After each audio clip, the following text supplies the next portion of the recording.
अपना YouTube channel Bihari fundamental of science पर। तो आज के इस क्लास में मैं आप सभी को क्लास 12th फिजिक्स के केमिस्ट्री के 70 ऐसे महत्वपूर्ण वीवी ऑब्जेक्टिव क्वेश्चन बताएंगे जो आपके एग्जाम में 100% इसी में से लड़ेगा। तो आप लोग वीडियो को शुरू से अंतिम तक देखिएगा और जितने भी क्वेश्चन आप लोग को बताएंगे उसको आप लोग जवाब देते जाइएगा। और अगर आप लोग को आंसर याद नहीं है तो आप लोग याद करते चलिएगा। और अगर आप लोग इसका PDF नोट्स लेना चाहते हैं फ्री में तो आप लोग इस नंबर पर कॉन्टेक्ट करेंगे तो आप लोग को दे दिया जाएगा, या टेलीग्राम ज्वाइन कर लीजिएगा आप लोग। लिंक डिस्क्रिप्शन में व्हाट्सअप और फेसबुक का दिया गया है। लिंक डिस्क्रिप्शन में व्हाट्सअप का और टेलीग्राम का दिया गया, आप लोग ज्वाइन कर लीजिएगा, वहाँ से भी आप लोग को PDF नोट्स मिलेगा। और क्लास का टाइमिंग आप लोग को 7 बजे टाइम है, 7 बजे सुबह 7 AM में आप लोग को क्लास है। 7 बजे AM मतलब 7 बजे सुबह आप लोग का क्लास होता है सब्जेक्टिव सेक्शन का। और 6:20 में आप लोग का ऑब्जेक्टिव का होता है और 7:20 में ऑब्जेक्टिव का होता है रात में। तो आप लोग इतना क्लास टाइम टेबल को फॉलो कीजिएगा। तो पहला क्वेश्चन है Na3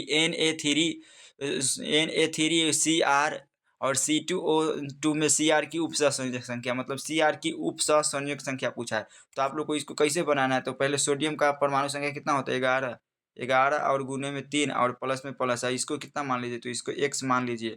और क्रोमियम को कितना मान C2 और O2 को कितना लिखते हैं, तो माइनस में 2 लिखते हैं और बराबर में इधर क्या लिखेंगे 0। तो आप लोग को इसको गुना 11 में 3 से इसको आप लोग खुद बनाइए ही।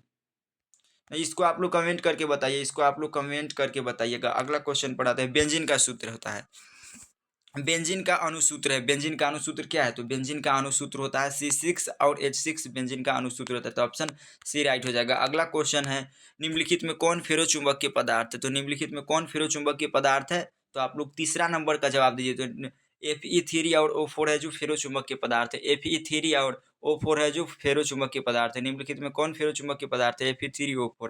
तो ऑप्शन बी राइट हो जाएगा। निम्नलिखित में कौन फेरोचुंबकीय पदार्थ है, तो ऑप्शन नंबर बी राइट हो जाएगा। और बाकी बात O2 कौन सा पदार्थ है, आप लोग कमेंट कर। O2 है जो अणुचुंबकीय है और NaCl है जो आयनिक है। अगला क्वेश्चन है, कीटोन का क्रियाशील मूलक होता है। कीटोन का क्रियाशील मूलक क्या होता है, तो कीटोन का क्रियाशीलक मूलक क्या होता है, तो CHO होता है कीटोन का क्रियाशीलक मूलक। ऑप्शन बी राइट हो जाएगा। अगला क्वेश्चन है, कीटोन RCOR का भवचयन LiH4 और H2O से कराने पर प्राप्त होता है। तो क्या प्राप्त होता है, आप लोग 5 का कमेंट करिए। तो इससे होता है primary alcohol. Option A right होगा। अगला क्वेश्चन है, CONH2 को ग्रुप को कहा जाता है। CONH2 ग्रुप को क्या कहा जाता है, CONH2 ग्रुप को क्या कहा जाता है, तो एमिनो ग्रुप कहा जाता है। एमिनो ग्रुप कहा जाता है। आप लोग इसका ऑप्शन नंबर बी राइट हो जाएगा। अगला 7 नंबर क्वेश्चन है, COH C- में COOH ग्रुप के अलावा एमिनो अम्ल पाया जाता है। तो कौन सा एमिनो अम्ल पाया जाता है, तो NH2O होता है। ऑप्शन नंबर बी राइट हो जाएगा। अगला क्वेश्चन है, बेरावदार ठोस का उदाहरण है। तो बेरावदार ठोस का उदाहरण क्या है, बेरावदार ठोस का उदाहरण क्या है, आप लोग कमेंट करके बताइए। तो बेरावदार ठोस का उदाहरण तो रबर है जो बेरावदार ठोस के उदाहरण, बाकी हीरा ग्रेफाइट और नमक इसे है जो रावदार ठोस है। अगला क्वेश्चन है, अभिक्रिया अभिक्रिया C2 H3 और Br का उत्पादक है। तो क्या होता है इसका उत्पादक, तो इसका उत्पादक होता है CH2 और OH होता है। ऑप्शन बी राइट हो जाएगा। अगला क्वेश्चन है, फोटोग्राफिक प्लेट में किसका आवश्यक घटक होता है, फोटोग्राफिक फिल्म प्लेट में किसका आवश्यक घटक होता है, फोटोग्राफिक फिल्म प्लेट में किसका आवश्यक घटक होता है, आप लोग 10 का कमेंट करके बताइए। तो 10 का हो जाएगा सिल्वर बोरमाइड का होता है। सिल्वर बोरमाइड AgBr सिल्वर बोरमाइड का होता है, AgBr होता है। तो इसका फॉर्मूला भी आप लोग को याद कर लेना है। उसके बाद है 11 नंबर क्वेश्चन, किस कोटि की अभिक्रिया के लिए वेग तथा वेग स्थिरांक की इकाई समान होती है। तो किस कोटि की अभिक्रिया के लिए वेग तथा वेग स्थिरांक की इकाई समान होती है, तो प्रथम कोटि की अभिक्रिया के लिए होती है। ऑप्शन बी राइट हो जाएगा। अगला क्वेश्चन है, निम्नलिखित में एल्डोल निम्न में से कौन एल्डोल संघनन अभिक्रिया देता है। तो निम्नलिखित में से कौन एल्डोल संघनन अभिक्रिया देता है, तो इसका ऑप्शन नंबर ए राइट हो जाएगा। HC और CHO होगा। अगला क्वेश्चन है, क्लोरीन अमोनिया की अधिकता से अभिक्रिया करके क्या देता है।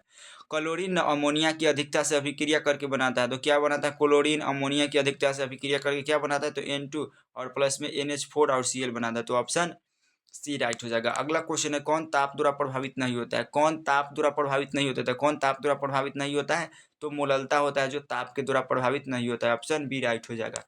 अगला क्वेश्चन पर आते हैं, अभिक्रिया अणुओं को अभिकारक अणुओं को उत्पाद में परिवर्तित होने के लिए आवश्यक न्यूनतम ऊर्जा होती है। अभिकारक अणुओं को उत्पाद में परिवर्तित होने के लिए आवश्यक न्यूनतम ऊर्जा होती है। तो क्या होती है, आप लोग 15 का जवाब दीजिए। तो अभिकारक अणुओं को उत्पाद में परिवर्तित होने के लिए आवश्यक न्यूनतम ऊर्जा होती है। तो आप लोग 15 का जवाब दीजिए। तो 15 का हो जाएगा सक्रियण ऊर्जा, ऑप्शन नंबर सी बिल्कुल राइट हो जाएगा। अगला क्वेश्चन है भौतिक अधिशोषण में लगभग ऊष्मा उत्सर्जित होती है, तो भौतिक अधिशोषण में लगभग ऊष्मा कितना उत्सर्जित होती है, तो 20 से 40 होती है, और रासायनिक अधिशोषण में 40 से 400 होती है। अगला क्वेश्चन है H2 क्रिया विधि में निर्माण होता है। H2 क्रिया विधि में किसका निर्माण होता है, तो H2 क्रिया विधि में कार्बोधनायन का निर्माण होता है। अगला क्वेश्चन है निम्न में से कौन सा यौगिक जल में है, निम्न में से कौन सा यौगिक जल में विलेय है, तो कौन सा यौगिक है जो जल में विलेय होता है, तो CCl4 होता है, कार्बन टेट्राक्लोराइड। अगला क्वेश्चन है कार्बोसिल समूह कार्बोनिल समूह C=0 के कार्बन पर कौन सा प्रसंस्करण होता है, तो कौन सा प्रसंस्करण होता है, तो sp3 होता है, sp3 होता है। आप लोग इस सभी क्वेश्चन को याद कर लीजिएगा। फॉर्मेल्डिहाइड को सोडियम हाइड्रोक्साइड के विलयन के साथ गर्म करने पर प्राप्त होता है, तो क्या प्राप्त होता है, फॉर्मेल्डिहाइड को ना सोडियम हाइड्रोक्साइड के साथ गर्म करने पर क्या प्राप्त होता है, तो ये क्वेश्चन आप लोगों के लिए होमवर्क है। आप लोग इसको कमेंट करके जवाब दीजिएगा, कमेंट बॉक्स में कमेंट करिएगा। उसके बाद है C6 और H5, C6 H5 और N+Cl और H3O और उसमें उत्पाद है, तो उत्पाद क्या है, एनिलीन है, फिनॉल मिथाइल अल्कोहल है, तो इसमें एनिलीन हो जाएगा, aniline, option number A right. अगला क्वेश्चन है रासायनिक अधिशोषण में कितनी परतें होती है, रासायनिक अधिशोषण में कितने परतें होते हैं, तो रासायनिक अधिशोषण में ना एक परत होता है और भौतिक अधिशोषण में अनेक। अगर भौतिक अधिशोषण पूछेगा तो अनेक होता है, भौतिक अधिशोषण में अनेक होता है और रासायनिक अधिशोषण में एक होता है, तो आप लोग को इसको भी याद कर लेना है।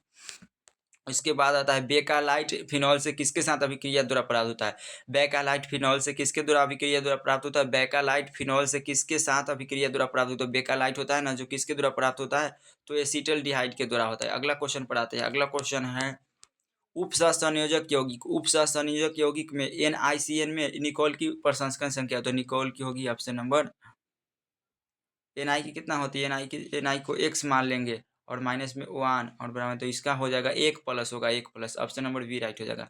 ऑप्शन नंबर बी कौन अत्यधिक क्षारीय है, तो इसमें से ना कौन है जो अत्यधिक क्षारीय है, तो आप लोग कमेंट करिए, तो इसका ऑप्शन नंबर हो जाएगा CH3 और NH हो जाएगा अधिक क्षारीय। अगला क्वेश्चन है मोनोहाइड्रिक अल्कोहल का सामान्य सूत्र होता है, मोनोहाइड्रिक अल्कोहल का सामान्य सूत्र क्या होता है, तो CnH2n+2 और 1H, CnH2n और +2H, तो इसका ऑप्शन नंबर बी राइट हो जाएगा, CnH2n और प्लस में 2H होता है। अगला क्वेश्चन है दूध निम्नलिखित में से किसका उदाहरण है, दूध निम्नलिखित में किसका उदाहरण होता है, दूध किसका उदाहरण होता है, तो दूध होता है जो पायस का उदाहरण होता है, ऑप्शन ए राइट हो जाएगा। अगला क्वेश्चन है गैलेना किसका अयस्क है, गैलेना किसका अयस्क होता है, तो गैलेना टीन का अयस्क होता है, टीन का, और लेड का पीबी और सिलिकॉन का होता है, और एजी का बॉक्साइट होता है। अभिक्रिया, अब अगला क्वेश्चन है अभिक्रिया OH CH2 से ना CHO4 CHO और HI में उत्पाद है, तो इसमें उत्पाद क्या है, तो इसमें उत्पाद क्या होगा, फ्रुक्टोस बनता है।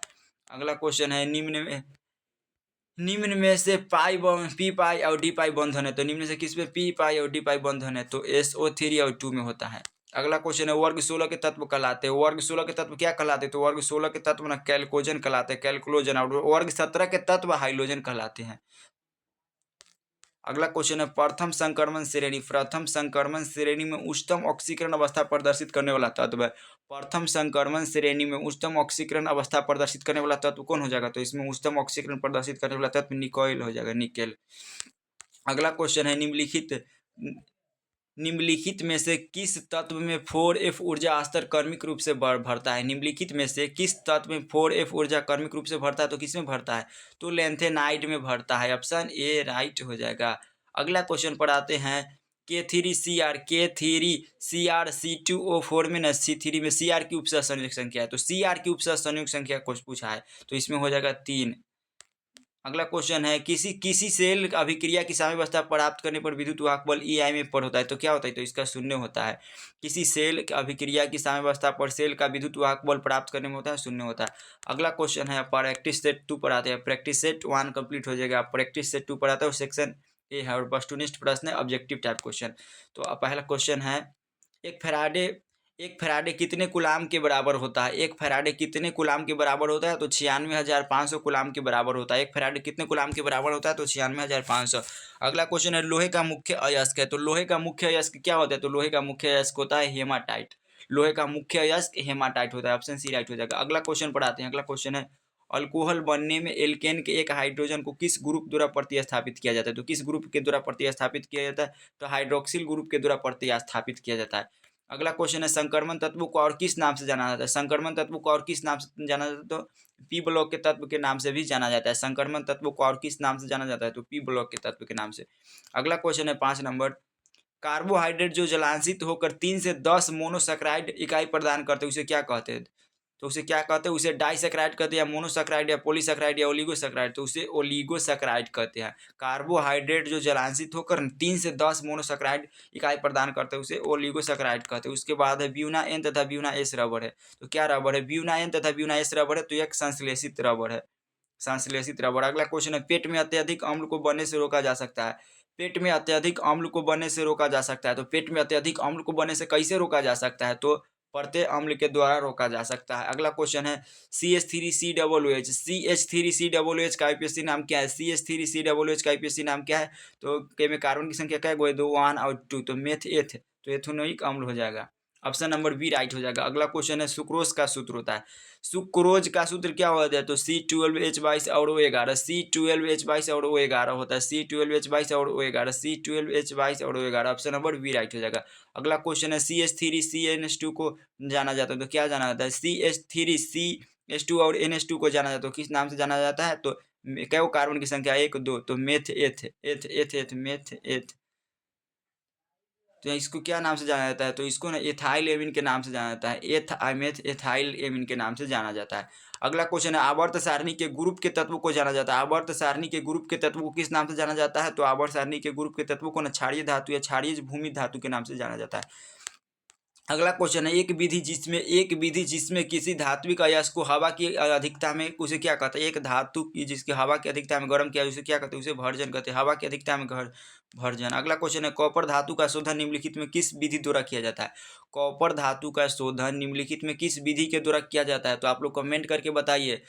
कॉपर धातु का शोधन निम्नलिखित में किस विधि के द्वारा किया जाता है? तो कॉपर धातु का शोधन किस विधि के द्वारा किया जाता है? तो वैद्युत अपघटनी शोधन के द्वारा किया जाता है। ऑप्शन ए राइट हो जाएगा। अगला क्वेश्चन है, अमोनिया आर्द्र लाल लिटमस पत्र को किस रंग में बदल देता है? अमोनिया आर्द्र लाल लिटमस पत्र को किस रंग में बदल देता है? तो अमोनिया नीला रंग में बदल देता है। अमोनिया ना लाल लिटमस पत्र को नीला रंग में बदल देता है। अगला क्वेश्चन पढ़ाते हैं, उजला और पीला फास्फोरस है।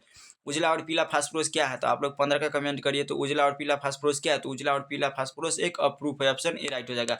अगला क्वेश्चन है, नाइट्रिक अम्ल तैयार किया जाता है। तो नाइट्रिक अम्ल कैसे तैयार किया जाता है? तो नाइट्रिक अम्ल ऑस्टवाल विधि के द्वारा तैयार किया जाता है। ऑप्शन इसका बी राइट हो जाएगा। अगला क्वेश्चन है, नाइट्रिक अम्ल का अनुसूत्र होता है। नाइट्रिक अम्ल का अनुसूत्र क्या होता है? तो नाइट्रिक अम्ल का अनुसूत्र होता है HNO3 होता है नाइट्रिक अम्ल का अनुसूत्र। उसके बाद आता है K4FeCN6 में Fe की प्रसंस्करण संख्या है। तो इसको आप लोग को आराम से बनाइएगा। पहले एक में ना 4 से गुना कर दीजिए, और प्लस है तो प्लस है, और Fe के x मान लीजिए, Fe के क्या x मान लीजिए, और यहाँ पर ही आप लोगों को कितना Fe के x मान लीजिए, फिर प्लस यहाँ पर दीजिए, और यहाँ पर ही माइनस में कितना होगा? 1 CN के लिए माइनस में 1 होता है, और गुना में 6। इसके बराबर में इधर क्या 0 लिखा था, तो आप लोग 1 से 4 में गुना करेंगे तो 4, और प्लस है तो प्लस, यहाँ पर ही x हो जाएगा, और यहाँ पर ही माइनस में कितना होगा? 6, और बराबर में कितना होगा? 0। तो आप लोग को यहाँ पर ही ना कितना, इधर 6 आ जाएगा तो कितना हो गया? 4, और प्लस में x रहेगा, और इधर पर ही 6 आ जाएगा, यहाँ पर से इधर माइनस, यहाँ पर ही 6 आ जाएगा, और x का मान कितना होगा? x का मान होगा 6 माइनस 4, तो x का मान कितना हो जाएगा? x का मान आ जाएगा 2। तो x का मान कितना आ गया? 2 आ गया। तो आप लोग को ये वाला क्वेश्चन समझ में आ गया होगा। उसके बाद है ये वाला क्वेश्चन है, K3FeCN6 एक है, तो क्या है? K3FeCN6 क्या है? तो 19 नंबर क्वेश्चन को आप लोग जवाब दीजिए। तो ये क्या है? तो एक उपसहसंयोजक यौगिक है, उपसहसंयोजक यौगिक। ऑप्शन नंबर बी राइट हो जाएगा। अगला क्वेश्चन है, PCl5 एक है, तो क्या है? PCl5 एक क्या है? तो PCl5 एक है, ऑक्सीकारक है। PCl5 एक ऑक्सीकारक है। उसके बाद क्वेश्चन है, NH3 में N का प्रसंस्करण होता है। NH3 में N का प्रसंस्करण क्या होता है? तो sp3 होता है, sp3 होगा, sp3 होगा। अगला क्वेश्चन है, ओलियम में H2SO4 के साथ और कौन सा अवयव उपस्थित रहता है? ओलियम में ना सल्फ्यूरिक अम्ल के साथ और कौन सा अवयव उपस्थित रहता है? तो सल्फर डाइऑक्साइड रहता है। ऑप्शन नंबर ए राइट हो जाएगा। अगला क्वेश्चन है, निम्नलिखित में से कौन सी गैस जल पर एकत्रित नहीं की जा सकती है? निम्नलिखित में से कौन सी गैस जल पर एकत्रित नहीं की जा सकती? तो कौन सी गैस को जल पर एकत्रित नहीं कर सकते? तो आप लोग कमेंट करके बताइए। तो निम्नलिखित में कौन सी गैस जल पर एकत्रित नहीं कर सकते? तो सल्फर डाइऑक्साइड को जल पर एकत्रित नहीं कर सकते हैं। उसके बाद आता है, निम्नलिखित में कौन सी गैस एकल परमाणिक है? निम्नलिखित में कौन सी गैस एकल परमाणिक है? तो हीलियम है जो एकल परमाणिक होता है। हीलियम एकल परमाणिक गैस है। उसके बाद नाइट्रोजन और ऑक्सीजन है। नाइट्रोजन और ऑक्सीजन क्या है? तो नाइट्रोजन और ऑक्सीजन एगो अधातु है। ऑप्शन नंबर बी राइट हो जाएगा। अगला क्वेश्चन है, पॉलीथीन है, तो पॉलीथीन क्या है? तो पॉलीथीन एक ईथीन होता है। ऑप्शन नंबर बी राइट हो जाएगा। अगला क्वेश्चन है, ज्वर को कम करने के लिए उपयोगी दवा को क्या कहते हैं? ज्वर को कम करने के लिए उपयोगी दवा को क्या कहते हैं? तो ज्वर को कम करने के लिए उपयोगी दवा को ज्वरनाशी कहते हैं। ऑप्शन नंबर ए राइट हो जाएगा। ज्वर को कम करने के लिए उपयोगी दवा को ज्वरनाशी कहते हैं। एल्कोहल का क्रियाशील मूलक होता है, तो एल्कोहल का क्रियाशील मूलक क्या होता है? तो एल्कोहल का क्रियाशील मूलक होता है OH होता है। डी राइट हो जाएगा। अगला हीलियम का सूत्र है, तो हीलियम का सूत्र क्या है? तो हीलियम का सूत्र He होता है। ऑप्शन नंबर ए राइट हो जाएगा। अगला क्वेश्चन है, विलयन में अनुसंख्यक गुणधर्म का उदाहरण है। विलयन के अनुसंख्यक गुणधर्म का उदाहरण है, तो विलयन के अनुसंख्यक गुणधर्म का उदाहरण क्या है? तो क्वथनांक का उन्नयन। और विलयन के अनुसंख्यक गुणधर्म 4 प्रकार के होते हैं। आप लोग चारों को कमेंट करके बताइएगा। अगला क्वेश्चन है, डेटॉल का उपयोग किया जाता है, तो डेटॉल का उपयोग कहाँ किया जाता है? तो प्रतिरोधी में किया जाता है, प्रतिरोधी में। अगर आप लोग चैनल पर नए हैं तो आप लोग चैनल को सब्सक्राइब जरूर करें। अगला क्वेश्चन है, H2SO4 एक है तो क्या है? सल्फ्यूरिक अम्ल क्या है? तो ये द्विभाषमिक अम्ल हो जाएगा। ऑप्शन नंबर ए राइट हो जाएगा। अगला क्वेश्चन है, CH4 में सिग्मा बॉन्ड की संख्या होती है, तो सिग्मा बॉन्ड की संख्या 4 होती है। अगला, आवर्त सारणी के द्वितीय आवर्त में तत्वों की संख्या, तो आवर्त सारणी के द्वितीय आवर्त में तत्वों की संख्या 8 होती है, और तृतीय में 18, और चतुर्थीय में होता है 32, और फर्स्ट में होता है 2। तो आप लोग को यह समझ में आ गया होगा। उसके बाद शुद्ध जल का पीएच मान होता है। शुद्ध जल का पीएच मान कितना होता है? शुद्ध जल का पीएच मान 7 होता है। शुद्ध जल का पीएच मान 7। तो आप लोग को आज के लिए इतना ही। आप लोग को कितना, मात्र 2 गो सेट करा दिए। सेट में कितना 70 को क्वेश्चन बताया, और आप लोग 70 में से कितना सही करिए। आप लोग ईमानदारी पूर्वक कमेंट करके बताइए। अगला किस टॉपिक पर आप लोग वीडियो चाहते हैं भी कमेंट करिए, और चैनल को सब्सक्राइब करके, और PDF नोट्स फ्री लेने के लिए आप लोग टेलीग्राम और व्हाट्सएप ज्वाइन कर लीजिए। वहाँ पर आप लोग को PDF नोट्स बिल्कुल फ्री में दिया जाता है, और आप लोग हमको सपोर्ट करिए। और आप लोग को कोई भी डाउट हो तो आप लोग इस नंबर पर कॉन्टैक्ट करके पूछ सकते हैं। 62 23 38 465। आप लोग इस पर कांटेक्ट करेंगे तो आप लोग को कोई भी डाउट का सोल्यूशन कराया जाएगा। आप लोग इस पर मैसेज हाय लिख कर करेंगे व्हाट्सएप पर, तो आप लोग को कर दीजिएगा। तो आज के लिए इतना काफ़ी है। मिलते हैं नेक्स्ट वीडियो में। आप लोग को क्लास का टाइमिंग भी पता है।